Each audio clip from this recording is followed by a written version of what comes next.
hate them or be against them. Comedians are weird and crazy. Like, we're all weird and crazy. Okay, apparently that means Weishart was swinging with young girls because of how fast or slow a swimmer is, not because she identifies as a young girl.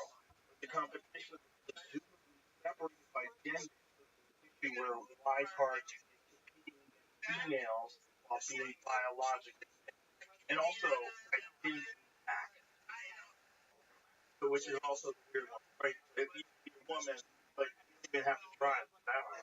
No, you don't have to worry. Around them. You with my. I'll tell you your name. Don't cut your dick off. I'm not gonna call you. Or maybe I will call your name, but I might fuck it up. I think that's okay. Either way, he's gonna chat. And we'll figure out. We'll go from there. Oh, nuts. Given a pervert path. But like allows there's real transfer. There's like this something inspiring, male. But there's also crazy people. There's also real I've got really good at calling people and there's one if they I still I thought I'm pretty good at I say shit. All this shit. I fuck it up. Look at yourself. That means that you not shade enough or you haven't done whatever it is. I'm pretty good at calling. So, weird things that get caught because there's have to agree. The person is one thing at one point and then they try to change their name to Denver and you're like, you're cheating.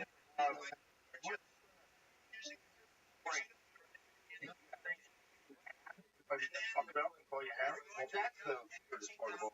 You can't like bad. Right. It's right away. Right. It's male. The internet is such a bad place for it because everyone has to all on the internet. Even people that are like, believe it or not, people that are looking to, they have a place to go and have their voice. Back in the day, if you were trans, like a man that was dressed up as a woman, if you want to get mad at somebody about it, you're just getting their fucking. It wasn't happening. Up to the village in New York City, they did. What's the one I love?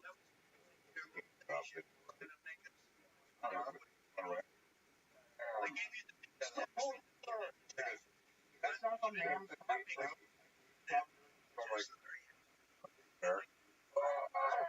Take it over, please. That's the problem. Men who decide now they're entering places that there's women's only, women's events, women. They're dominating like genuine. It's one of the very few points I had the argument dominate and the girl in this fight and all those things. But that was scholarship. Girls are like, I was going to be number one and this made mine terrible because she's 6'5" and 35 pounds more. Yeah, you're letting cheat. You literally, there's a reason why Title IX was invented so that women could be able to compete with other women. And you can't have an exemption that just based on it's not about fairness in sport. And the only way to make it fair is if you're an intact biological male, you have to compete against intact biological male. Yeah, if you still call yourself Gen Aisle 4, you're in lane 4, you're competing against Mark and Steve. There's no, we're not children. It's just not no rational sense of the truth. I don't know if I've ever heard me come out and agree with Kevin. Oh, no. Or trying like, and say like, look, I am not a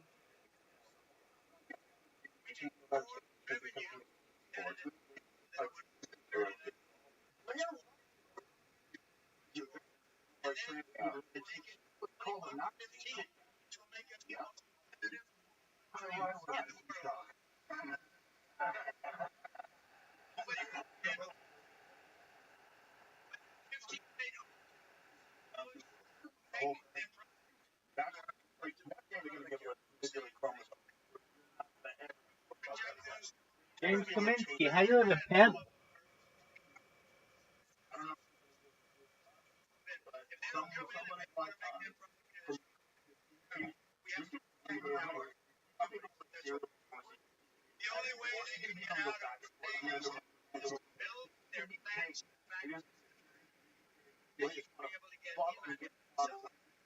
Welcome, welcome. How you living? What's going on? Fort? Living the dream. Every day's a holiday, every meal's a feast. What's good with you?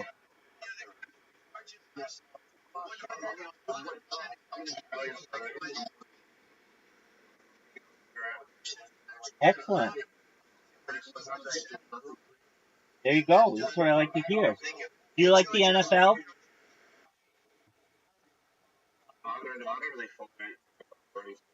That's okay.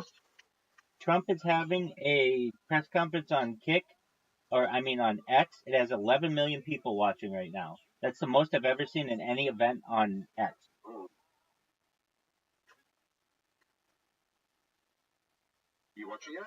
Yeah, just for a moment.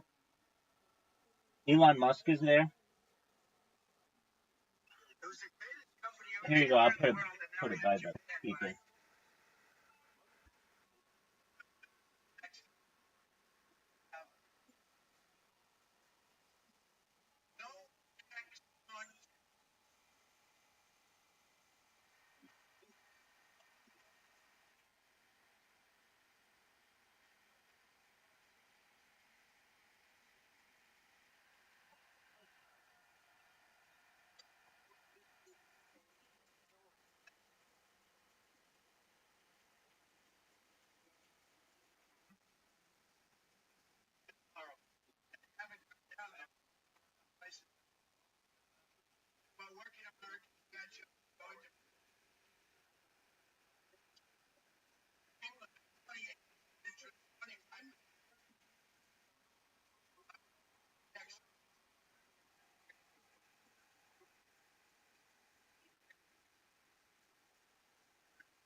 Brother Kirby State, how you living, pimp?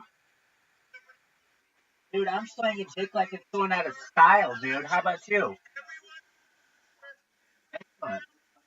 Doug, you know there are 11 million people on Twitter right now watching this press, uh, this this campaign rally, and there were, yeah, that's more people than I've ever seen on X. Have you ever seen 11 million people in one event?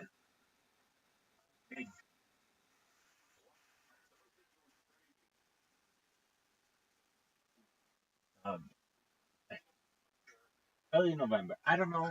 I am actually not a fan of either of them, particularly after I saw this one video by a young lady named Katie Johnson who talks about Trump having to give Trump a hand job while wearing a glove. She also had to have sex with him, and he took her virginity. She was 13 when it first started. So if you've seen that, it might.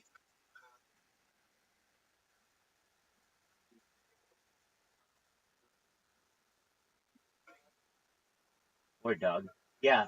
So it could be an October surprise, but I don't know. All I know is that he's got 11 million people right now, and he's doing his best to coach.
regular picture. What happens, like, people die, like, you'll be in a group, and somebody dies, and you go, well, guys, we have to leave him.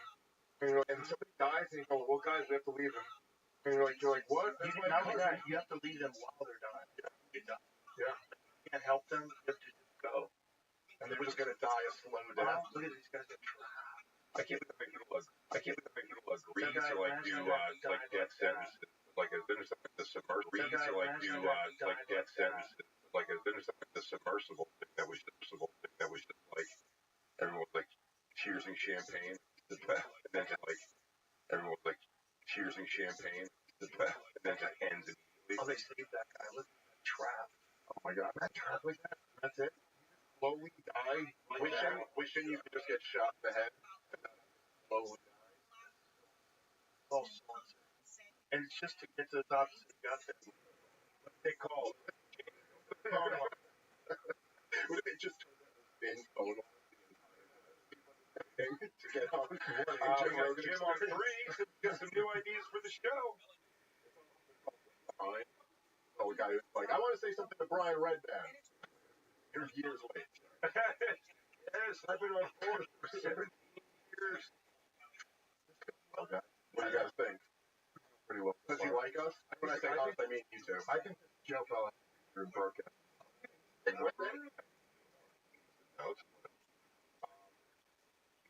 What the his like on air stuff, accoutrements to the table is very different than ours. We have a racist there.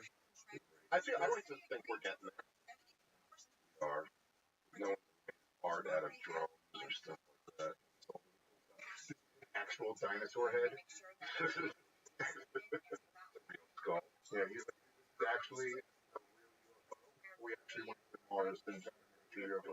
Oh, isn't it like Tyrannosaurus windpipe or something? I think I'm wrong about that. Something like that. Jamie, is that what you're looking at? Mars dick up there. It does. It's kind of look like a walrus dick now that you mentioned that. That was out of this was.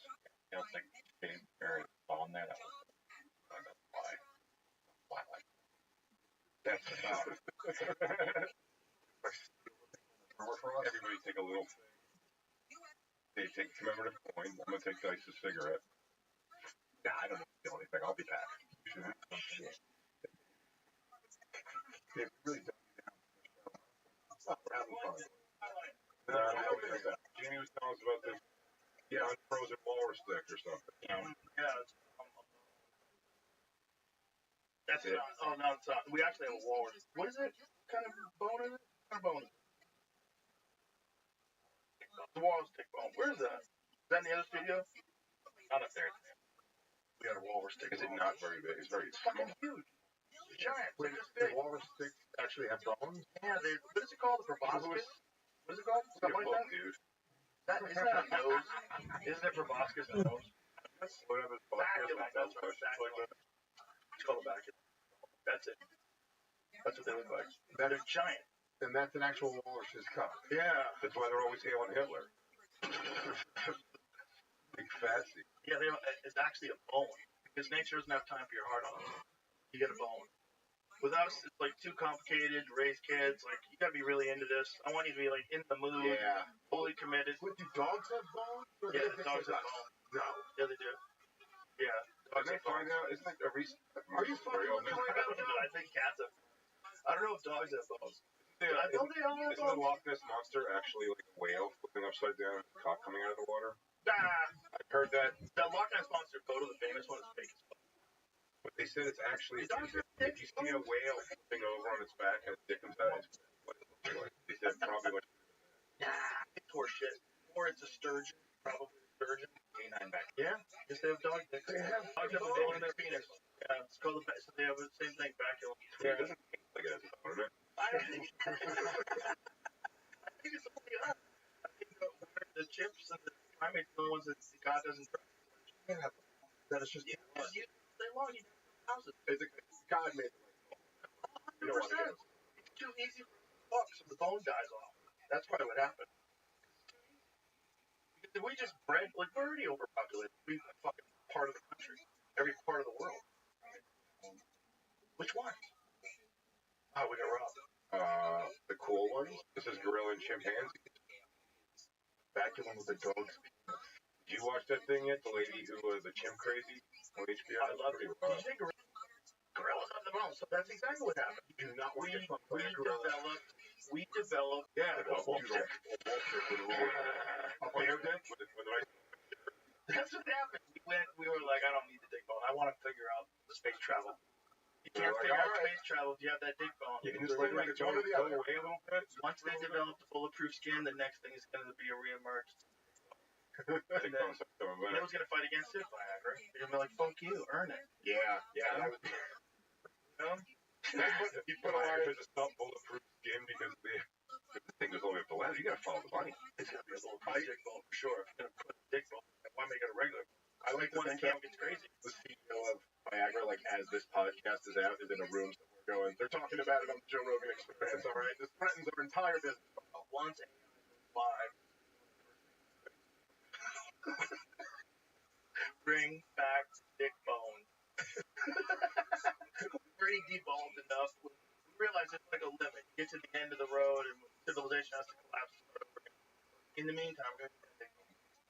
That might be the thing that drives the collapse. Yeah. Once you get the dick bone, there's no need for civilization. Well, no, I think civilization collapses, and then the reemergence of the dick bone because of necessity. You get fucked very quickly. You get eaten by animals. Okay.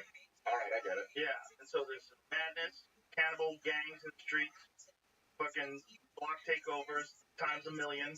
Juggler. Yeah. Here we go. We're right back here. And you're going to need a dick bone. You have 13 seconds to impregnate your wife. And then hope that neither one of you gets eaten on the way to the lake. Like, that was my third wife, by the way. I'll have a fourth one soon. Bro, skull of a Wendigo, an evil mythical forest creature. It's a mule deer. Regular deer. Did you kill that one? Yeah, it was the first animal. You killed the crocodile that's out there. Alligator. Sorry. Yeah. Sorry, that's misgendering. I just want Joe actually get mad at me. No, I didn't. But that's a bigger option. That's a scarier animal. Way scarier. That is a huge alligator. Big ass That's alligator. a massive.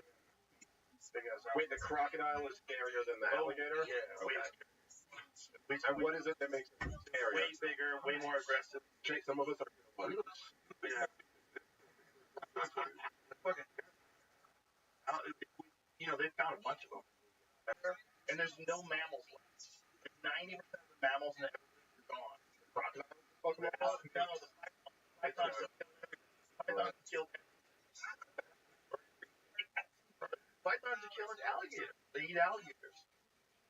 American crocodile. No. Nile crocodiles in Everglades. For sure. I was watching. Nile crocodile. Yeah, that's something on Reddit. Yeah. 10 years. 10 years ago, someone called it. There's been more than one, though. I think there's been 4 different ones they've caught. I don't know how my algorithm got this, but if you ever get attacked by a crocodile, it was an alligator that told you what to do. You punch its nose and put it through. It's always, by the way, step 1 is always stay calm. Yeah, no, the first thing you want to do. Do I play retroactive? What do I do? Do you roll with it? Because you're trying to roll, right? And then if the opportunity to be dead, because they don't think you're dead, or it said punch it in his nose. I was right. Oh, Jim dies. It's hilarious. You take up shit. Try to take you ain't gonna. My friend Jim Shockey. You don't know that job? Fucking alligator. My friend Jim Shockey got sent to Africa to hunt because they were killing like everybody in the village was missing a hand. They all had like bites taken out of them. These crocodiles were targeting. So they brought in this professional hunter. The guy's a friend of mine, Jim Shockey. He went to Africa and shot these crocodiles. And while he was there, one of the ladies got taken. One of the ladies was washing clothes in the river, and they fucking snatched them. Don't wash clothes in the river. But this is how crazy they develop like a system where they stick logs in the ground in like this circular area. They think the crocodile can't come through it. I think the crocodiles are figuring out how to go on the ground when everyone's sleeping. Right into that. Don't lions do that shit in Africa. They really hunt humans. Oh, right? They'll like plan it out and shit. That Val Kilmer movie. Sup, dude? No, I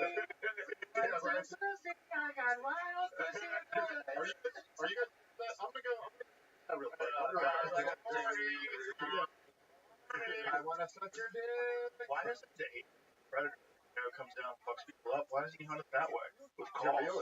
Wouldn't that be more exciting for him? Instead of just running people down and fucking taking their heads. That's really Trick him into going on a wellness retreat. Set it up like a deer blind, like a wellness retreat. Dude, if you're a duck, you're about to get laid. Fucking blasted. Well, they think it's a safe place to land. It's even more despicable. They take rubber ducks and put them everywhere. Like, oh, party, duck party, everyone's happy. And you come in and you smack ducks get blasted out of the sky. Like, how? Yeah, that's. I thought I had to worry about dogs, things like that. I didn't think I had to worry about getting blasted out of the fucking sky. Duck is delicious though. It is. Yeah. And it's probably fun to blast them out of the sky. I haven't done that particular activity, but I bet it's a good time. Fucking pop the hatch. Boom, boom, boom. That night, nice. Yeah, it's got to be a lot of fun. But you got to be careful. Buckshot. That's a real issue because you don't always get all the keys because the shotgun you shoot it up there, it's a scatter. That's how you can shoot birds. It's nothing the migrants do. They just grab them, break their neck, and cook them up. That's the better way to do it, really. Yeah, no buckshot. Buckshot. Get those bitch ass domesticated ducks that are subject to grabbing. Those park ducks. They don't know any better yet. Oh yeah. Yeah, I assume you can't just eat lake duck. You could. Yeah, I mean, I'm sure you could. I'm saying, is that like, is there any kind of? Wait, when I go to the, when I it'd be good. duck, duck, like there's different kinds of ducks. Some ducks are called diver ducks. Appetizing, because diver ducks go all the way down to the bottom of where the ground is, surface of the bottom of the lake, and they eat all the algae and all the bullshit, like anything that's down there. They eat anything. They eat dead fish and all kinds of rotten things. The idea that they're not very tasty. But the other ducks, they're like mallards, different ducks that like people hunt. They don't dive. You know, they eat things that are like on the surface. They don't go down and eat them up. But I've had diver duck that was really well prepared by a chef. Guy owns Dai Due in town. It's an amazing restaurant. And he cooked it fantastic. It was awesome. And this is the ones who eat all the bad shit, but it still tastes good? You can still do it right. It's just an involved process. You know, like he had to grind them and did a bunch of different things, marinated them, but ultimately you can eat them. But I think like a regular duck, the kind that are like sitting on the pond, you can snatch one of those up. A regular duck that you'd shoot out of the sky. It's just a duck. Well, fellas, we know what we're doing after this. Well, I mean, if you came from a country where there's no, and all of a sudden they flew you into Ohio, like, why are we all here? Like, and no one tells you not to. Right. There's just ducks there. None of that. Maybe you don't even speak English. So there's always signs saying, don't kill the ducks. And you say, oh, look, ducks. Duck. Wouldn't you want to grab a duck if you came from a place where there's no food? Oh, yeah. No, I'm not blaming the Pekin duck is the most popular duck to eat. Pekin duck meat is known for its mild, satisfying flavor, easily adapts to cuisine. There's a lighter flesh on the plate. So this is a duck. It says Pekin. Peking is a type, but this is like domestic duck. That's what they're showing here.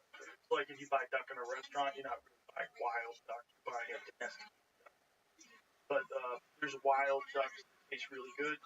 There's wild ducks that are a little funky, and those are the ones they call diver ducks. Yeah, there's like fish. I remember fishing in Puerto Rico. Fishing. There's like certain fish that like they eat. Or I guess the bigger the fish were, like the like all the algae and stuff off the reef. And I guess if the fish was really big, you gotta like throw it back because you can get like really sick. I think it's the toxins from the fish they eat. They eat stuff off the reef. Oh right, you're right about that actually. Yes. Yeah, we caught some barracuda. In this area you can keep them, but if you catch them over there, you can't keep them. You can't eat them. It's weird. Like and especially with like big game species, because there's ones that they just won't eat. It's too risky. Pretty wacky. We went fishing on Bert's tour this summer, and they caught a fish. And like it looked like he was gonna like, I thought he was gonna like gut the fish right there on the boat. But what he was doing was when you pulled them up very fast, like the fish, they get like the bends.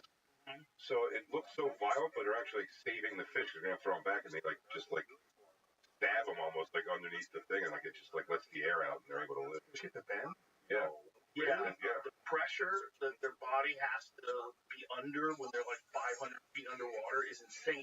When they go to the top, wow. It's crazy. So yeah, they fill up, so they just let the air to the balloon, and they start moving again. I cooked a lobster. You're supposed to put the knife in the back of his head. You're not supposed to boil it, but I couldn't do it. There's no way. That's what it looks like. The guy's eyeballs pop out and his tongue pops out. I've seen that happen. Kind of like Ari. Very good. A lot like Ari. It looks like a wacky, like a card you get at Spencer's. Isn't there a fish called a Jewfish? There is, right? That's a duck. It's a little ducky. It wouldn't cross the water. It's very effective for it. Must like the fuck up ducks. They're huge, dude. Like this big. Ever seen one? No, I don't think so. Pull up a photo. I got one right here. Oh, there it is. Oh, that's a largemouth bass. But Google muskie. Giant. Just Google giant muskie. That's it. Wow. Look at that thing. The fucking things are great. They're super predators. They take out ducks and all kinds of things. And if you want to catch them, you have to have a big ass lure. Look at that. Look at the size of their fucking mouth. It's just complete one of these bites. No. It's all about rats. New York City, rats all over the country, rats all over the world. Oh, it's fucking horrible. I think the biomass of rats in New York City is equal or greater to the biomass. There are so many rats. There's so many. Think about how many people walk on the street and think about the idea of the number of rats is greater. What people and rats?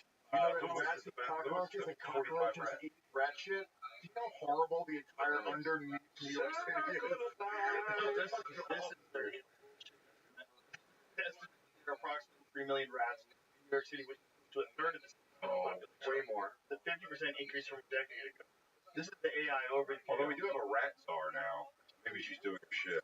I think the documentary was saying that here it is right here. There are 8.2 million humans, average mass of 70 kilograms, about 2 million rats. That is not true. That's not true. But who knows how many? Yeah. One said there's 2 million, one said there's 3 million. What's going to be not safe for work? Here it is. The girl saying with the post. They got deleted. There's no good measurement of how many rats are. Yeah, there's not like a guy going down there who's like, everybody hold still. 14, 15. How would you possibly know? You cannot.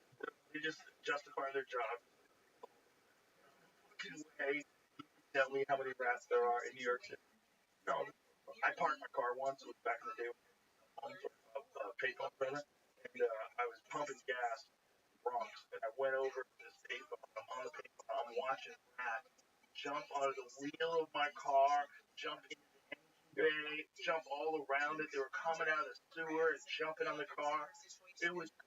That's when I started. 2 minutes on the phone. What the fuck? I didn't realize until I looked to see what a problem that is. Rats will go inside you. If you leave your car sit for days at a time, rats will get inside and chew wires and fuck your car. It's crazy. That's for over 100 years. Nearly everyone has believed New York is about 8 million rats, ratio of 1 to 1 rat. Theory began in the 1900s when author and rat expert W.R. Boulter hypothesized that an England ratio of 1 human to 1 rat. However, Albach points out the hypothesis is erroneously applied to New York City and is widely quoted to this day. The expert has debunked. And you know what? I lost a lot of faith in experts over the last few years. I'd like to see some fucking data. It's actually 36 humans to 1 rat. I don't think you know that. I don't think you know. I mean, under the grounds, how do you possibly know? The entire subway system is full of fucking rats. Didn't it say after that, Jamie? Someone said it's 1 to 1. What did it say? Okay, that's probably more accurate, and it's probably even worse now. There's still fucking ways to know. The tunnels, it's all filled. Rats are everywhere. In the city, and we all lived in the city for years and years. Jay still does. But there'll be every now and then there'll just be a block where there's construction or something like that. There's something open in the ground, and sometimes you just have to walk. You just have to stomp your way through it because there's just rats everywhere. It's the fucking worst, dude. It's it feels like your skin is never seen it from the grad school. I found out what it was after, but some of the first time New York thing happening was outside smoking a cigarette on my stoop when I was in East Village, and all of a sudden I was like, "That's weird." 3 roaches walking by in the daylight for like kind of weird. You don't see that a lot. Just like it's like 3 different times, 3 different roaches. Get in space. Well, there's all types of like I live out in the country now, and there's all types of animals that I don't eat. Gross. Right. Like it's like there's like a bobcat that we've caught on our camera a few times. I'm like, I don't really want that thing around. But it's not cool though. Yeah, it's cool. It's not like disgusting. There's some gross animals. I live a little closer to the city in Jersey. I get some gross animals. We had those. What are the things? One of them. Yeah. What are the things that was like a big problem in New York last summer? Black lives matter. Right. The bugs? Yeah. Oh, they're still there. They're back this year. Lantern flies. Yeah, lantern flies. They're invasive, so it came over in a. So in 2020, in the summer of 2020, they're being funded by the UN. They were brought over. They were doing work on the High Line. But I know they said in the summer of 2020 we started seeing these little bugs we've never seen before, and they said they're almost supposed to kill it. And immediately we're like, I don't want government. I'm not going around killing your bugs. And then by the next summer, like 10 times as many. And the next summer there were like 10 times as many. On you. They look like moths with red underbelly. Kind of. Yeah, they're like a little red. They're almost kind of pretty looking, and there's a bunch of them. Kind of fly on you. I thought they were like beautiful butterflies. And I was like, oh, they're nice. And then I heard that they were a problem. And then they skied me out like they fucked up plants. They came over the High Line in New York.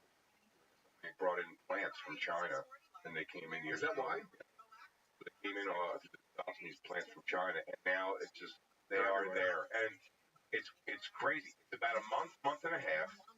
They are like the roof of my building. Like, brother pulled it up to me like New York City lantern flies. Like I can keep on the roof of my building. Like there's say like 10,000 of them. There was a lady up there one time. I walked up there, covered in them like fucking Candyman. It was fucking crazy. They're evolving too in the fact that the first year that I was aware of them, you could step on them and they didn't really do much. Now they fly and they run around. And if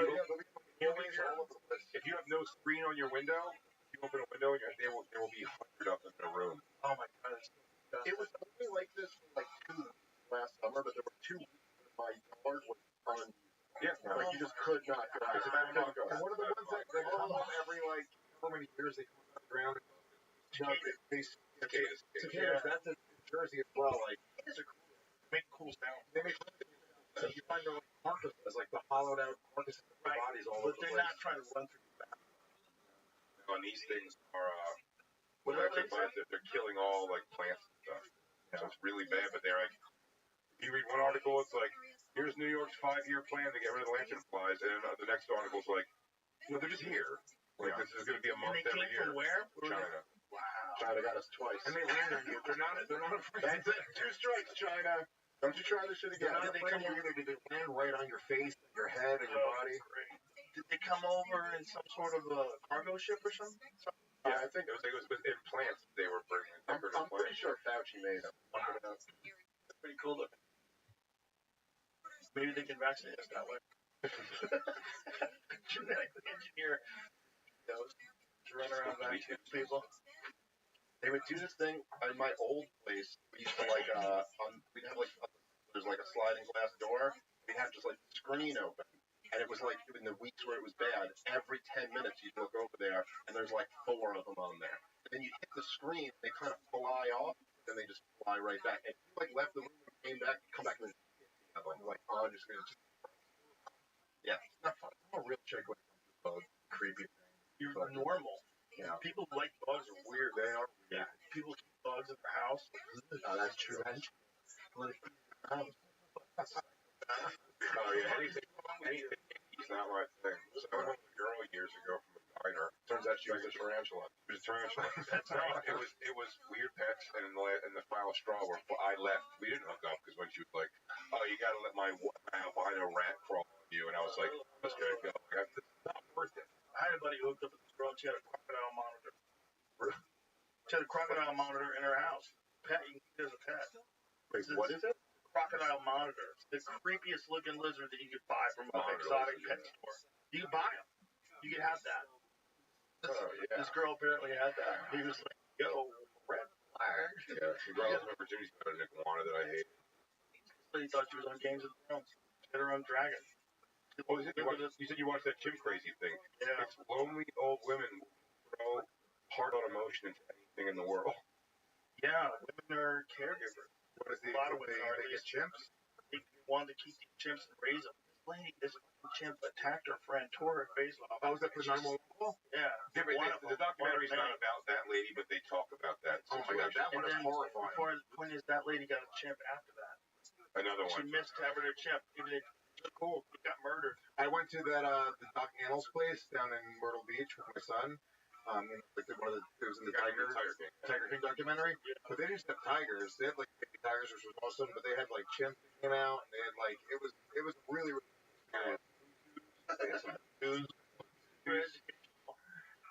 Yeah, no, it was definitely for torturing. It was definitely worth $500. They castrate those chimps. Most of them. Well, that one in Connecticut, though, they did. The mind blowing thing was that part of why, like, oh yeah, they're way more aggressive than not castrate. I had the guys on, the guys who made the show. That Chimp Crazy thing. I was blown away actually by how much stuff. I mean, like, she made them weirdly self-sufficient on some things. She throw McNuggets. It wasn't you open the McNuggets, then they throw. She goes, "Oh, and here's your sauce, like a sweet and sour sauce." And the monkey let it go like rip the lid off, and they weren't dipping it though. I kept asking, they dip? Like, why didn't you show that they dip? Like, they just drank them. Oh yeah, because there's a weird line that it's like if they dip, you're almost like right. I don't know, like if you go, I'm not gonna have this dry nugget. I'm not they crack sodas and drink them. Yep. They don't just like bite the top off of Like listen to things too. She grab that paper, grab the paper, give it back to her, give it garbage when she gives McNuggets and shit. But she has to keep them in a cage because it's male, grown male. They'll just go crazy, just rip your face off. There's nothing you can do about it. They were giving them Kool-Aid at Annals place. They were like they were chugging Kool-Aid. Fucking, they loved it. And they were scared. They came down. And they were like, you weren't at all, but I thought you were about to make a really racist joke. Like, no, I'm being real. I'm 100%. They loved Kool-Aid. It's fun, man. But like they came down and they were just so like kind of like walking. Let me see it, baby. Let me see that shit. Let me see it, baby. Yeah, there you go. 18 plus only W. 18 plus only W. 18 plus only W. 18 plus only W. 18 plus only W.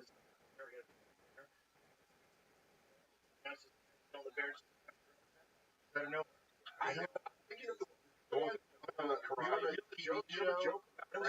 back in the day. Yeah, but that's a different one. That's the karate. This is different. This is a guy who's standing there, and it's a bear that was in a bunch of movies.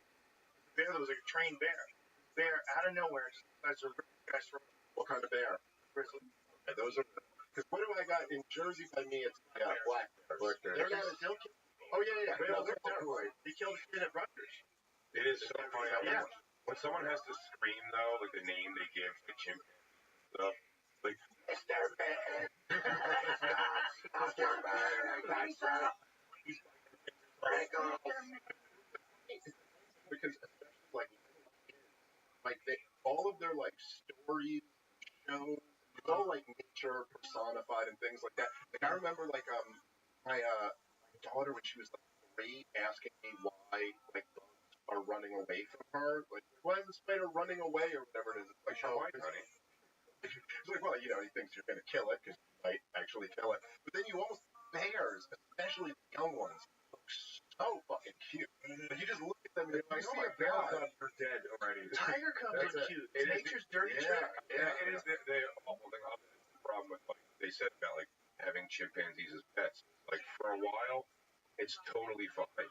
And then one day, it's just not. And that one that ripped the lady's face off, you see, like, that video, they show a video of, like, they should have known this was kind of going to happen because a kid one time picked up a shoe off the floor that, like, the monkey wanted. And then he goes over and he's going after him. It looks a little aggressive, but it's still, like, he's not that big, so it doesn't look that scary. But Then when he just makes a move like to grab at the shirt or whatever, and you see the kid like almost falls over. He's like, whoa, whoa, whoa, whoa, and they have to like all kind of jump in front of the monkey, like over something he's unaware. The guy doesn't know he did wrong. He just grabbed the shoe off the floor. The monkey wanted that shoe and did not tell him. And he could just decide to beat the fuck out of the little kid. And just tear their genitals off. They bite your fingers off. Yeah, they tear your genitals off so you can't procreate anymore. They'll bite your feet off. Yeah, really. Crazy. Don't care. Don't care. You know what they don't do? They don't kill people. They're crazy. They just maim you. Just rip you apart. That's what's really nuts. They don't kill people. you. They don't kill people. Very few chimpanzees kill people. They kill. You guys are saying they kill people like as far as like kids get snatched up in Africa. You know, like if you're a child, like a baby, and you're like, aggressive, hungry chimpanzee, you get alone, they could. There's videos of them stealing kids. Yeah, well, they eat monkeys all the time. That I've seen videos of, which is insane. I think I saw you playing it on the show. Chimps eating monkeys. But chimps eating monkeys is like dark. Well, the way they do it. They didn't you start filming. You got this footage of chimps setting up, ripping them apart while they're alive. Yeah, they torture them like, to death. got them alive, and he's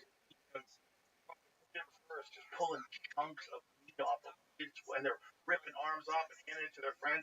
And you see it's just because we're so related to them, it's more gruesome. But like, I watch like Nature's Metal thing where you follow on Instagram, and I watch a lion like out of a whoops, all like a pill.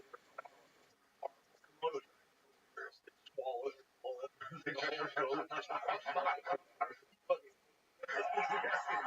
All four legs are hanging out of the mouth. And no animals have a lot of emotion in the faces of those too. Like, especially lizards. They eat a whole goat and they're just like, it's like on the next thing. No highs, no lows. Like a bird eating too. You just ate a fucking goat. Dude, watching a bird eat a mammal, it's just one of the weird. It just doesn't look like it should happen. Right. So like, it's like a bird or like a seabird, like a seagull, and it'll like pick up a squirrel and just rats. They kill rats all the time. They eat them all whole. Crazy videos of people swallowing rats whole. All right, we got to bring the seagulls into Manhattan. We'll figure out the seagull problem. You're right for rats. Seagulls eat your cat. They're gonna eat everything. Once they run out of rats, but they won't. Well, that's one of the reasons why the Hollywood aren't filled with rats. Coyotes. Right. The more coyotes there are, the less rats. We one time, and I think actually it was the last time that we all did your shows. Yeah, the three of us did it, and it was back when you were in LA, and I was staying in some Airbnb out in the hills, and me and my wife heard. We were literally sleeping at night, and we heard, I believe, coyotes attacking a dog, and it was like the saddest thing. You hear them like come up, and then it's like 30 seconds. And I'm like, and my wife loves dogs. She was like crying. She's like, we have to do something, and I was like, we'll be doing nothing, but letting this happen. It's already too late. That's pitch black outside. I was gonna go out there with a lantern and be like, get out of here. What a pussy. They usually don't kill people. The last time a coyote killed a person on record was a Canadian folk singer. She lived in a part of Canada where the coyotes had started eating moose because they were running out of things to eat, and they realized that if they bite on moose legs, especially like young moose, they could take them out, and then they could eat them and kill them. So they were going after things. They were accustomed to going after things larger than them. We started to learn. They killed this lady. Wow. I don't think she was, in fact. I think she was pretty small. It might have been an honest mistake. They thought it was a moose. Like, we're used to that. And that's how much protein sucks. But they don't talk about a place where there's actual bears. Like, New Jersey's so bad that the mayor ran on a platform of having bear hunting be removed. And then once he was in office, fuck that, start hunting them again. Yeah. Because there's so many human-bear interactions. New Jersey has more bears per capita than anywhere in the lower 48.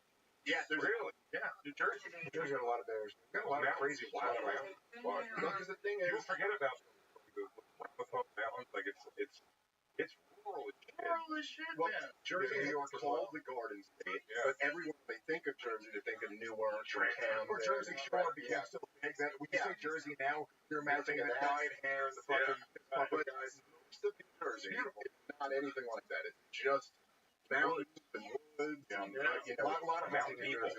Yeah, there's some like redneck. Oh yeah. You ever see the movie Out of the Front? Explores that whole thing. It was Christian Bale, Casey Affleck, Willem Dafoe. Oh, really? And Woody Harrelson played the character of like those like mountain people, like just meth trade, cousin fucking. Like it's really like they make it like a weird place. Was that in Pennsylvania or in Jersey? It's Jersey side. It's actually on the border of the Ramapo Mountains, I think. Jim Miller, UFC fighter, New Jersey. Yep. Yep. Yeah. Sparta, New Jersey. That's crazy. Sparta. You would think everybody thinks smokestacks. Yeah. Think it's the smell. Well, it's like the same way people think of Pennsylvania, they think of Philly and Pittsburgh and shit, but most of Pennsylvania is not, they're not producing Jay Okersons out there. They're making like, it's you, but you just went the lumberjack direction. Yeah. It's me with a dad that's stuck around. That's where the world gets dark, right? You get born into a spot where there's fucking no way out of here. You know? You get stuck in the coal mines of West Virginia, and you're like, shit. Like, that's why big city is like a good. If you live in a big city, there's like people are dreaming and you're like in the middle of nowhere. Like even if you're in the suburbs of a big city, in kind of nowhere, but there's a half-hour walk to like a city where something's happening. But there's I remember talking to Jeff Dice. He was Ron Paul's like chief of staff for years. So where Ron Paul is like 2 hours south of Houston, at Lake Jackson, I think was the name of the district. And he was telling me, like, dude, there's nothing here. Like, there's no like, if you're a kid coming up here, it's like I don't know, we got an Arby's and we got like something. That's where so many of those kids join the military because that's like the only thing you could do. Juggalo. Or you can just. There's one other option. Also overlooked option. Become a juggalo. Or join a cult. That's how you get someone in a cult. Best option available. Like, hey, you guys travel? Can I be a missionary? Brazil. He doesn't stop. I'm gonna go smoke a cigarette. Let's wrap this up. We're like 3.5 hours in. Boys, it's a lot of fun. Dude, you're the man. Thank you so much for having us. I really believe what I said about Skankfest. It's very important. You guys are doing is very important. I know it seems like fun. It is fun, I'm sure. But you need things out there that are genuinely open and free and pushing the boundaries of comedy. And Skankfest is a great place for that. So it's important. So I appreciate you guys. And there's a live stream event. Tell everybody about this. You can get passes for Sunday, I believe. Might be a handful of Fridays left, but we're live streaming as well. If you guys can't see it live in Las Vegas this weekend, September 27th to 29th. To watch live as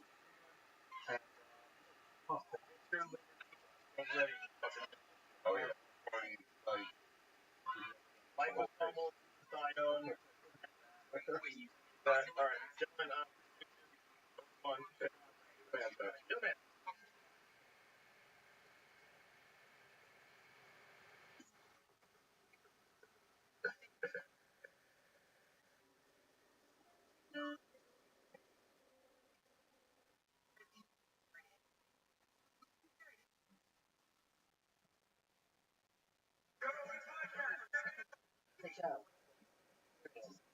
My name, Joe Rogan Podcast, my night, all day.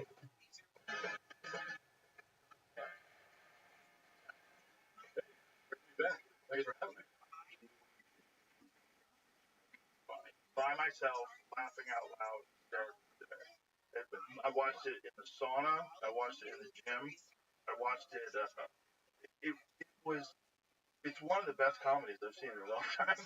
There's so many moments that are so uncomfortable. That means a lot. We appreciate that. Yeah. That's what we're hoping. The Robin D'Angelo one, where you gave that guy money for reparations and you got her. She thought it was uncomfortable. Yeah, that was kind of.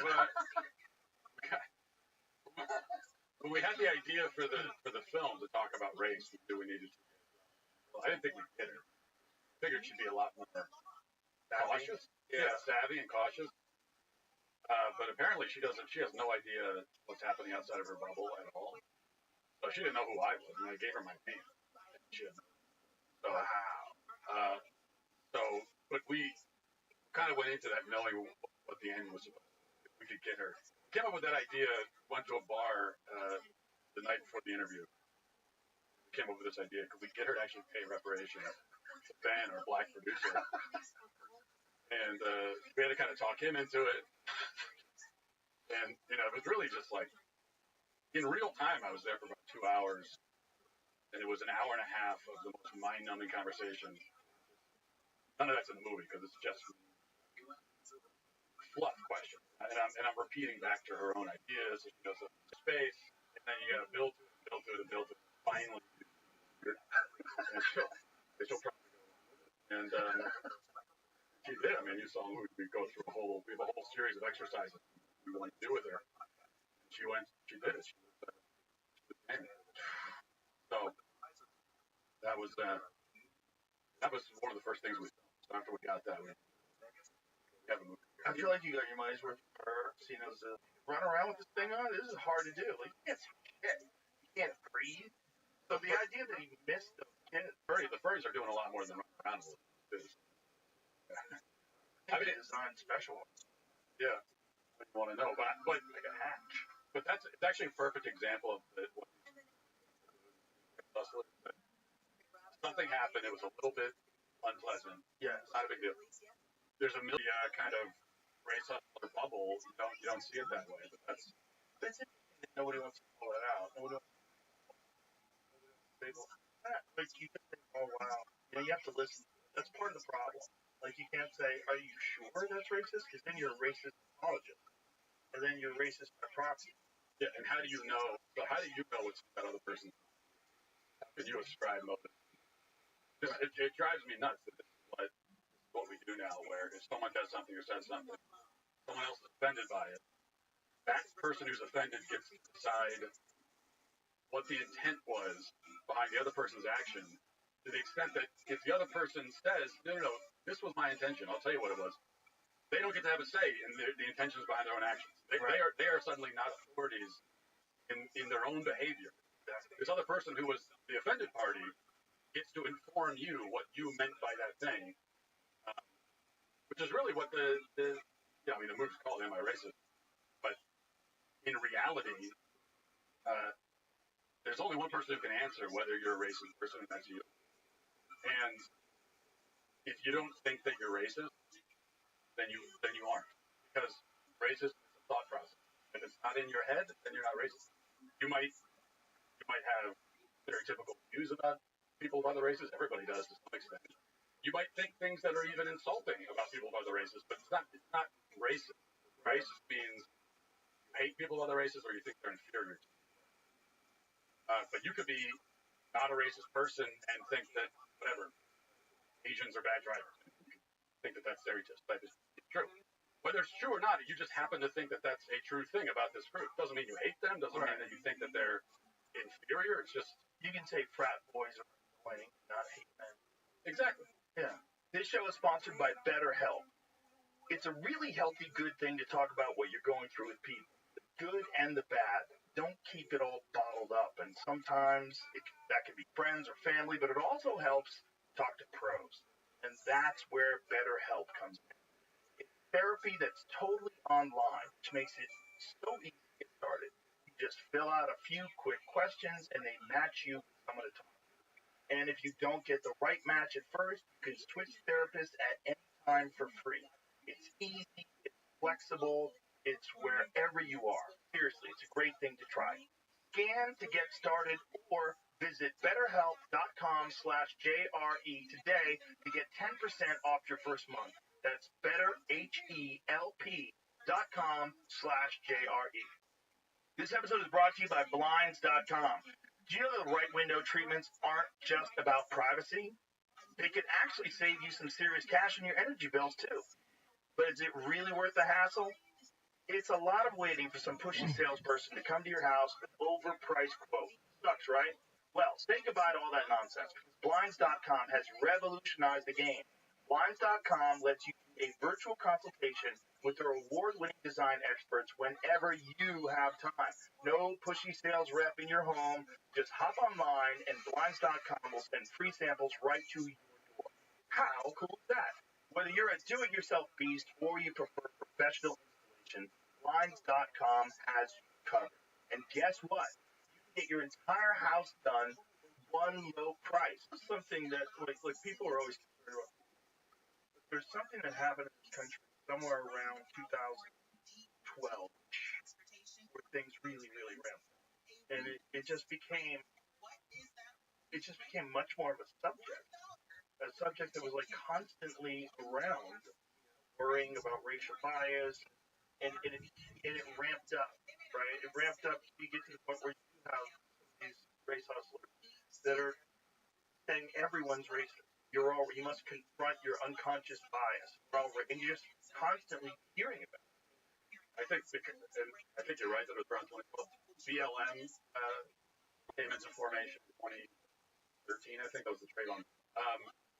And it's not a coincidence that it seemed like race relations did this for them, because there's a lot of power, money, and influence to be found in the racist narrative. They had to kind of like double up on their efforts to convince us that America's actually racist, which is why during Obama's term, that's when we started getting all these race hoaxes and race riots and GLM. That's when things like people started talking about microaggression, all this kind of stuff, because they needed to tell us that, yeah, you might think that this issue is kind of solved now, but it's not. Racism is actually worse than you ever imagined. It's lurking everywhere. And now we're at a point, yeah, and then not long after that, they started tearing down Confederate Civil War monuments and stuff that's been there for like 100 years, which is always weird, because 100 years ago, people could, walk by a Robert E. Lee monument and not care. It wasn't a big deal to them, black or white. Now, all of a sudden, it's a bigger deal to us than it was to people whose, like, parents fought. They have grandparents who fought in the Civil War and died. They were okay with it. And yet, for us, the wounds of the Civil War are fresher or more raw for us than they were for people at the time. Remember, thankfully they didn't. But so it's not that far of a leap to go from one to the other. And of course, the issue is that everybody who lived on Earth certainly prior to 100 years ago, racist by our standards. Every single one. Right. There was no one who lived on Earth 100 years ago who would not consider racist anywhere of any race. If you go back 200 years or earlier than that, almost everybody either owned slaves or was okay with slavery as an institution. You go back 500 years, and there was nobody on the planet who considered slavery to be wrong fundamentally. They might have had issues with how slaves are treated and some. That was real too. It was real that racism in America, racial relations in America had changed radically. Certainly 20s, 30s, and over the years it's kept getting better. But in his mind, there was something that happened where when Barack Obama got into the White House, that the real hardcore racists got very vocal, and he experienced it. And I think this is akin in some ways to what's going on with anti-Semitism online. Because I think there's always been a certain amount of people in this country and in the world that are like, deeply anti-Semitic. And they just don't like Jews. And when something happens where all of a sudden now it's okay to criticize Jews because of Israel's position in Gaza and what they've done, now you see anti-Semitism pop out of the woodwork. I think there's something like that where people feel emboldened to talk about things. So maybe we just don't have an accurate account of how fucked up some people are. But the general population, and whether you're conservative or whether you're liberal, everybody kind of agrees that racism is a stupid thing. There's amazing people of all ethnicities and colors, and you should judge people like Martin Luther King said, by the content of their character. We all agree with that. But there's a certain amount of people that are always going to be racist. But when you start looking for it everywhere and saying everything is racist, first of all, it's an insult to real racism. It's an insult to the people that are the victims of real racism. Microaggressions or cutting you to get ice cream. There's people that are real victims of racism. And pretending everything is racist, in fact, probably makes more people racist. It's going to make a bunch of dumb liberals like drop to their knees or give you money for reparations. But it's going to make a bunch of other people really resentful. and it just polarizes us and drives people further and further. Treat everybody equally, great. We've crossed that off the list. We've already done that. Actually, we've gone too far because you have affirmative action where but anti-black racism is out of the system. Fantastic. That's good. It's not accepted by mainstream society. Great. And then that's kind of it. I mean, what else can we do with this? You can't get inside people's hearts and make them not feel things. Those people are going to be out there. They know that it's not accepted in mainstream society. And I kind of think sort of move on from it culturally. Other issues, not a major issue.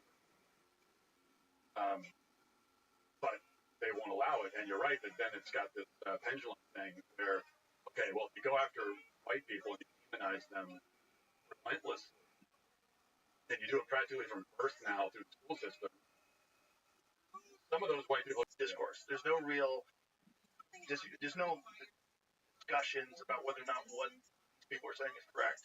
It's just, you're a part of this tribe. This is what you. And I think that's the case with these anti-racist people too. They might not. Some of them might be like just hardcore grifters. Like they could play in 3-card money, or they could just get corporations to give them money by saying that everybody's racist. There's some people that are definitely like that.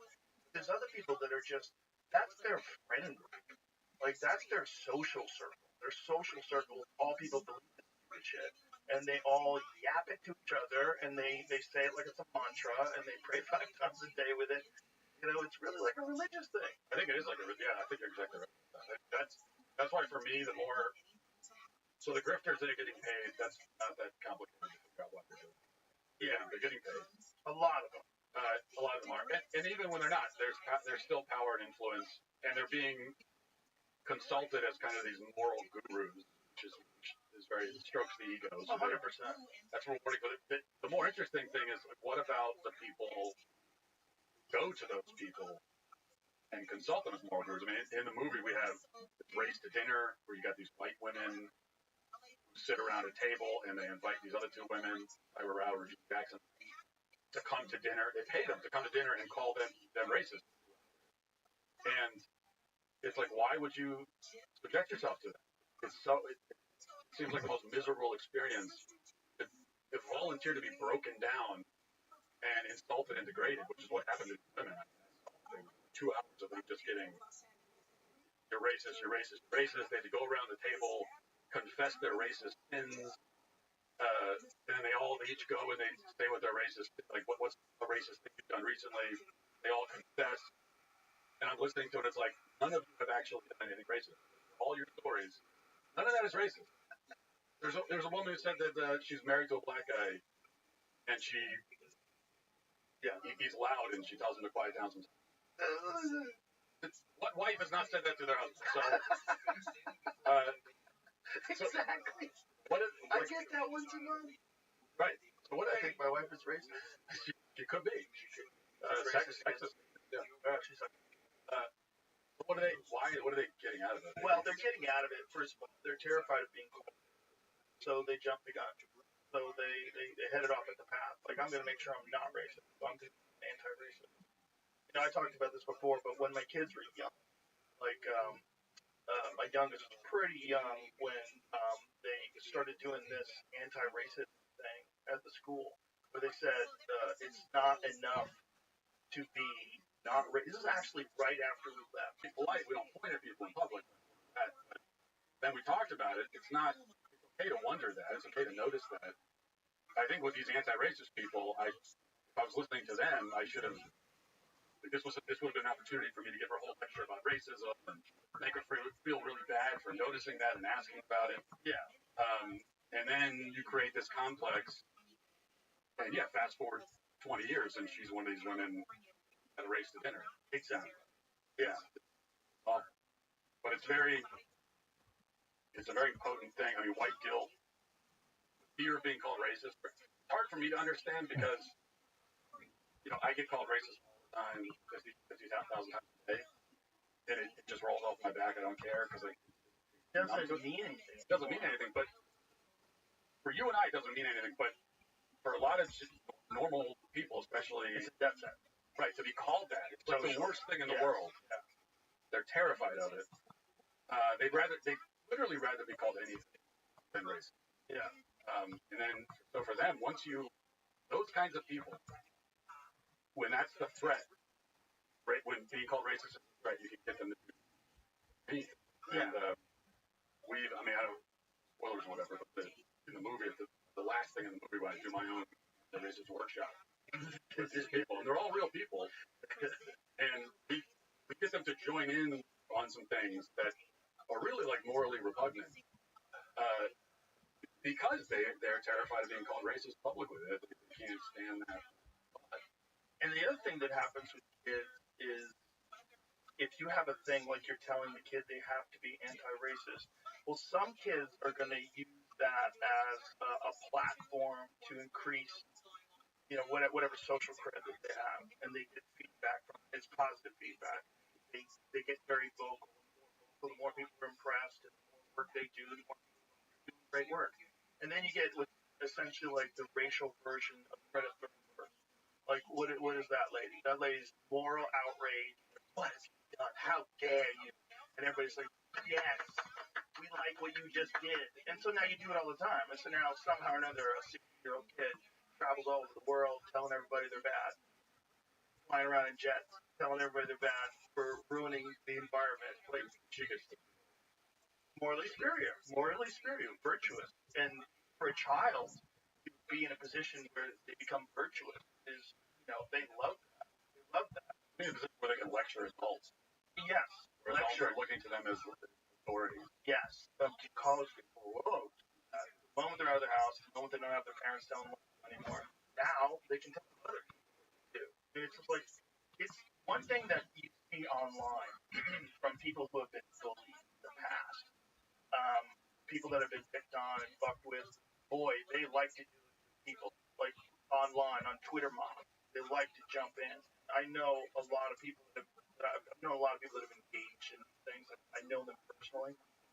Feeble, weak, terrified men, and they say the most heinous things about people, like uncharitable, not knowing like what kind of have in that, and they bully people because they've been hurt. It's that hurt people thing.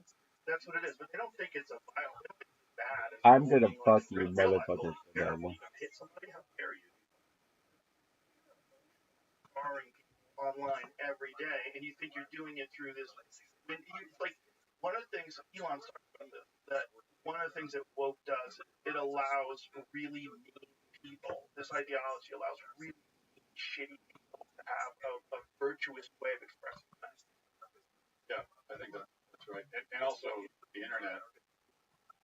I mean, the whole idea that the internet isn't real. You hear it all the time. That's why I hate when people say it. There isn't real life. And I understand what's meant by that when people say that, but it actually is real life because these are human beings who are communicating with each other. Now there are bots too. If you're a human being on Twitter saying something, that's real life. It's not fake. This isn't happening in some kind of dream world. Right. But then people think that, well, okay, if I just say this on Twitter, I put a YouTube comment section, and it's this heinous, awful thing. It doesn't count. It doesn't mean I'm a bad person. It's not real life. Which is like, that's like writing on a loose leaf paper, calling someone a piece of shit, handing it to them. And then they get mad at you, and you say, hey man, it's the paper, it's not real life. Like it just happened on the paper.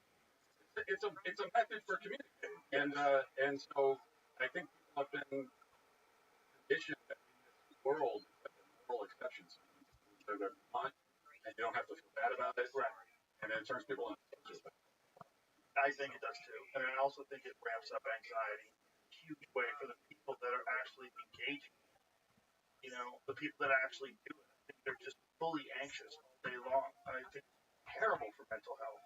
Even if you're like quote unquote winning verbal battles online that you're engaging in, it's terrible for everybody. It's really terrible for people like all day long just and arguing with people. Why do you want that in your life? That's a very unusual position to be in where all day long that's only war. In the real world, most of the day there's no conflict. That's why conflict is so uncomfortable, because it's so unusual. If you're used to conflict with people all the time. You see some guy and he's like, fuck you. No, fuck you. But if you're not used to someone saying fuck you, and all of a sudden, hey, fuck you, you're like, what? Like, you're terrified, freaked out. Like, what's going on? Oh my God, this is conflict. The kind of conflict, verbal conflict, people engage in online all day long has the same sort of effects on your psyche. You are perceiving the world to be this. This is one of the things that's so polarizing about this election, right? That people are willing to accept propaganda because it feeds into their view of the world, which is that they're engaged in moral battle, good versus evil. And both sides think they're good, and both sides think the other side is going to be the end of the world. And it's accentuated heavily by mentally ill people that are on Twitter all day long. Yeah, I'm one of them. So, Be fine. but I mean, I am guilty of some of this. I do. I'm on it way too much. But I'm going to have my excuse, which is job. It's part of your job. I do often think if I didn't do this at all, I don't think I'd be. I think I'd be off everything. If I was not a quote-unquote public figure, I would be off everything. I don't know if you have a problem. If I go on vacation or something, and I have no issue. I have no compulsion. In fact, I have to, when I come off vacation, it's effort to get back in. Like, I get back in. It takes me a couple days. Then after a couple days, now it's a compulsion. But Right. I have to reignite this weird compulsion constantly. I have a problem too that I'm a comedian and that I'm also a gold miner, right? So what that means when I'm going through my news, most of mine is gold. Like, what's going on? What they do? They did what? They fucking what? And I need those. Those are really important to me. Because like those can be my next hour of stand up. Those can be they're chunks. And it's not every day. Like I can go through 30 days of nonsense, just not one thing. But every now and then there's a chunk of gold in there. And I put that in my notes and I justify endless scrolling to get to those gold nuggets. Yeah, but if you didn't do any of this for a living and you just worked it, do you think you'd still be? The problem is I'd still be me. I still have this really intense curiosity. I'm really curious about all kinds of things. There's so many subjects really, really interesting. I mean, I would for sure still be paying attention to science issues, space travel, new discovery, the universe. There's a bunch of stuff that I would, ancient history, ancient civilizations. There's no way I would not be fascinated by that. They almost have nothing to do with my job. Yeah, I think I would be the same, but I don't think I'd feel the need to.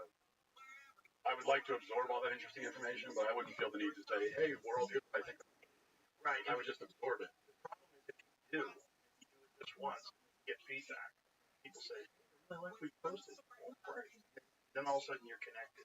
Then you're like looking for the feedback. You're trying to post likes, trying to post reposts, comments, engaging in the comments. Now you're fucked. Now you're locked into this weird ecosystem with these people you don't even know. They might be all stupid.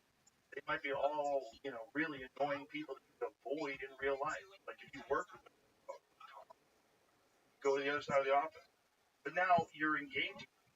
People that you avoid having conversations with, you are now like in mortal combat with words on Twitter. And it's fucking stupid. And not only that, but their engagement with you is cheap. They don't care that much. But even if someone gives you positive feedback and they say, "Oh, that was a great tweet," they've forgotten about it 2 seconds later. Right? They're just scrolling. You're just the latest thing they saw. And they're scrolling. They've already forgotten about it. They don't care. If they cuss you out because they're mad at you, same deal. They forgot about it 2 seconds later. So, yeah, I guess it could be kind of intoxicating. But then it doesn't matter. And that's one of the things that makes it so toxic is how sort of like nihilistic all is. That's why this never was an issue before, but now I feel like when I go on social media, I'm constantly seeing horrific videos of people dying, like snuff films are all over social media now. And it feels like a relatively recent development. And that's really horrible, but it does. I don't even think we quite understand what's doing to our minds. I actually think we are all traumatized from it. I don't use trauma. But what's traumatizing is not only are you seeing somebody die, but it's the content. Like, you see this horrible video, someone just got shot, and then you keep scrolling, and a second later you're reading something about whatever, a celebrity news, or you're watching a cat video. Right. So it's like this horrific human thing that happens, but for you it's just content. You absorb it that way. And I don't know, after a while of just absorbing human suffering in this way, it's gotta mess with your mind. Of course it does. I mean, you're the product of what you take in. Even if that information is like low impact, it's not the same impact as being there when the hitmen show up and gun the guys down in front of the cafe. Like, I've seen these videos where it's mass shooting. One video I saw the other day of some gang violence situation. These guys drove by, gunned these guys down, and then guys started shooting back, and they were all shot while they're shooting back, and then the car backs up, and they gunned them down more. Yes. Fuck. Way. But it's not the same as being. If you were there, they would want you for the rest of your life. Watch that happen, watch these people die. But you get a little blip. Instead of getting 100% dose, you get like a little 1%, a little 1%. And you get them all day long. By the end of the day, what the fuck is the world? But it's the thing, it kind of should harm you. Right. It's a horrible thing to see. But it's like Twitter in that it's not a full experience. Like the full experience, like if you were having the kind of exchange that some people have with each other, people, if you're having those in person, there's a high probability that that's going to lead to violence. Actual violence. Like if two men are in a room and one man starts insulting this other person, like really, like viciously, and talking about their life and their family and all kinds of crazy shit that people do online, there's a probability, more than 0%, that this is going to result in violence. But there's zero possibility of online. Just free shot. And that's part of the problem as well, is that it's not a real human interaction. So you're getting like these little doses of shittiness from people. But you're not getting this one burst where you and this guy are about to throw down. Because he's insulting you to the point where like this person's actually dangerous. Like, this person hates me. Like, this could be a real bad situation here. And I think much like that exists on Twitter, where you have these little shitty interactions, like 1% of real hate, but it just adds up over time.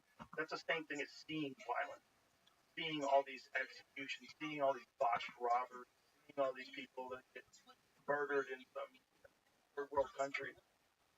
You just get a little tiny piece of it all the time, and it's normalized. It's probably really, really bad. Do you pay attention to what people say about you online? No. You never do. No. Search for Joe Rogan. Nope. Never. Nope. Shouldn't do it. It's not good for you. I'll admit. It's just nothing but. If you want to just destroy your self-image, you can do it for. Well, that's what they want. That's what they want to do.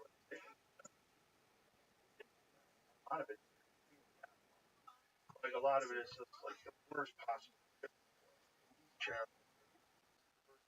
Like right around the time when Elon was saying that it's more than 5%. Like right around the time when Elon was saying that it's more than 5%. He said he thinks it's about 80. He thinks 80% of the accounts. Yeah, 80% of the accounts are. Which, just stop and think about if you're in a country. Okay? Let's imagine you want the politics of America to swing in a certain direction. We most certainly do in the country. You don't have to educate people on the long history of interventionist foreign policy where we have gone in and installed new leaders of countries and organized all kinds of shit. So we do it, and we do it, and we know they do it, but isn't it like the cheapest way to do it? Wouldn't it be to do it on social media? And if you did it, why would you do it like one account? Why would you have a million accounts? You got a computer to make an account, and you run a program. It's not the most difficult thing to do, but know how to actually code operating. I think there's someone out there that can code a computer program that can operate millions of different Twitter accounts, and you run it some sort of AI that you develop, some large language model on things to say about MAGA, or things to say about abortion, or things to say about conservatives, say about liberals, American flag in your little bio, or you put a pronoun thing, or Zebra, whatever it is, and then you just flood the internet with fake anger, and you lie about people, and anytime there's a post about anything controversial, you insert something in there that you get more riled up. You could get people, you could swing the vote. You could swing the vote one way or another, especially when people that are not sure, like, I don't know, Trump really win? And then you get online and you see all this hateful shit, or you might get on a MAGA forum. And you go, oh, they are eating cats. He was telling the truth. ABC's biased. And you could swing it one way or the other. And I think they're all trying to manipulate all these foreign governments. And I think internally in the United States, I'm sure there are groups that are doing it too. They're manipulating things one way or the other in a disingenuous way because it's available. And I don't know how to stop it. I think the only way for you to not personally be really affected by it is you have to understand that it exists. And then you have to recognize that some of these takes are not even real human beings. So instead of saying, Jesus Christ, there's a few people think that way, but you're being led to believe that it's a huge movement of people, when it might not be. But the problem is when it, even if it's fake, people are so stupid, even if it's a fake thing that becomes a bit of a movement online with fake, dumb people will jump in there, and then it'll become a real thing. Yeah. Like, you aware of the free bleeding movement that 4chan pushed? Yeah, I think I heard of that. It became kind of real. It became real. That's what I'm saying. Flat Earth, same thing. It became a joke, and people were fucking around at first. We've known the Earth has not been flat for a long ass time, and then, but now that's totally real. Right now, totally real. Now there's massive groups. I can't. I don't know how that. Yeah, you can't. But the thing is, that's how dumb people. That you can have a fake thing and say it enough times, and enough people jump in and be on board with it, and then it becomes a real thing. And then you don't even have to like use propaganda anymore. These morons are doing it for you. I think it gets me about the flat Earth thing. I didn't realize. Welcome. How are you, big dog? Hey. What's good?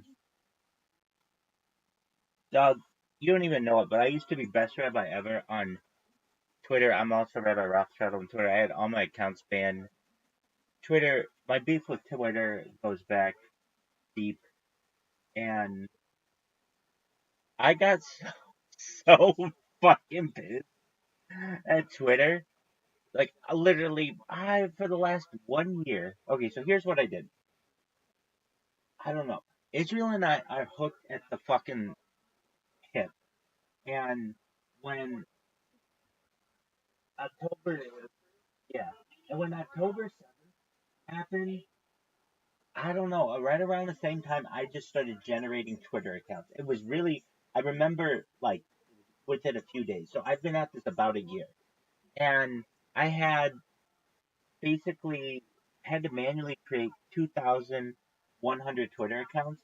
And I would use them with a bot and have them follow people on Twitter to the point where, like, there were huge amounts of people complaining about me. And I remember this all started right like October of last year. And then I just remember as Israel was like firing off all these missiles, I was firing off all these fucking. Well, fast forward to like 6 months later, where huge amounts of people were complaining about me, and they eventually banned me. It was interesting what they did. So I had at best rabbi ever, and that account was essentially banned. Okay, so and I didn't touch that account. So I didn't touch that account, and so what did that mean? I created all the other accounts and said, "Hey, upvote at best rabbi ever's pinned tweet." That's what I said. So basically, it was related. It was different than what I do on Kick now, which is like I go from one platform to another where they can't touch me. This was just me going from one account to another, and they could touch me. So I'm pissed, man. Like I want that fucking account back. Why? It had a lot of good shit on it, actually. Well, you remember I told you all those tweets that I've done, all my, you were gonna like make a business out of it, and I understand it's a good idea. all of those were tweeted at one time, and I wanted all of that. I wanted that account, and so, but Twitter's like, there's no way we're giving you that account. I've appealed it now, and they keep banning it. So I thought, so I didn't. I'm like, that account is not the no, no. So like, essentially, it was this. I had one account at Best Rabbi Ever that was a really good account. It was the one that everyone knew me by.